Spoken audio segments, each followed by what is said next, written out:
സമൃദ്ധിയുടെയും ഐശ്വര്യത്തിൻ്റെയും സാഹോദര്യത്തിൻ്റെയും വിളംബരമോതിയും പ്രത്യാശയുടെ പൊൻകണിയൊരുക്കിയും മലയാളികൾ വിഷു ആഘോഷിക്കുന്നു.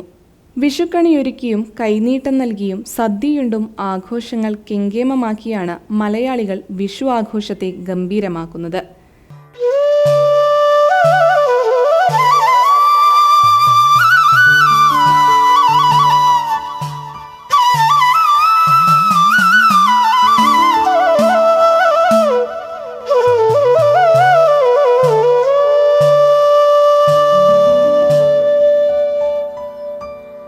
കാർഷിക സമൃദ്ധിയുടെ പോയ കാലത്തെ സ്മരണകൾക്കൊപ്പം വരാനിരിക്കുന്ന നല്ല നാളുകളുടെ പ്രതീക്ഷയും ആഘോഷങ്ങളിൽ നിറഞ്ഞു നിൽക്കുന്നുണ്ട്.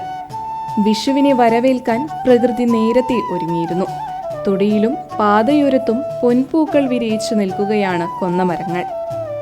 വിഷുക്കണി ഒരുക്കുന്നതിലെ പ്രധാന ഇനങ്ങളിലൊന്നാണ് കൊന്നപ്പൂക്കൾ.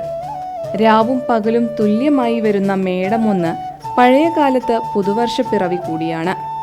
കാർഷിക സംസ്കൃതിയുടെ മുദ്രകളാണ് വിഷു ആഘോഷങ്ങളിലെങ്ങും കാണാനാവുക. കണി കാണുന്നത് ഐശ്വര്യദായക വസ്തുക്കളാണ്. കണി കാണാനായി ഓട്ടുരുളിയിൽ കണിവെള്ളരിയും സ്വർണ്ണ നിറമുള്ള കൊന്നപ്പൂക്കളും നവധാന്യങ്ങളും ഒരുക്കും. വിഷ്ണു അഥവാ കൃഷ്ണനാണ് പ്രധാന ദേവൻ. ഉരുളിയിൽ ചക്ക, മാമ്പഴം, വാൽക്കണ്ണാടി, പണം, പുതുവസ്ത്രം തുടങ്ങി പലതരം സാധനങ്ങൾ ഒരുക്കുന്നവരുണ്ട്.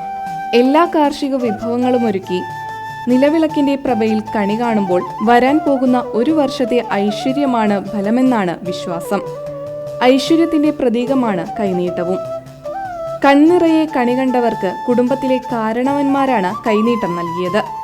പടക്കം പൊട്ടിച്ചും പൂത്തിരി കത്തിച്ചും ആഘോഷങ്ങൾ കെങ്കേമമാക്കുകയാണ് മലയാളികൾ. നാട്ടുരുചികളുടെ നിറവുള്ള സദ്യവട്ടവും വിഷുവിന്റെ പ്രത്യേകതയാണ്. രാവിലെ പ്രമുഖ ക്ഷേത്രങ്ങളിലെല്ലാം വിഷുക്കണി ദർശനത്തിന് വലിയ തിരക്കാണ് അനുഭവപ്പെട്ടത്.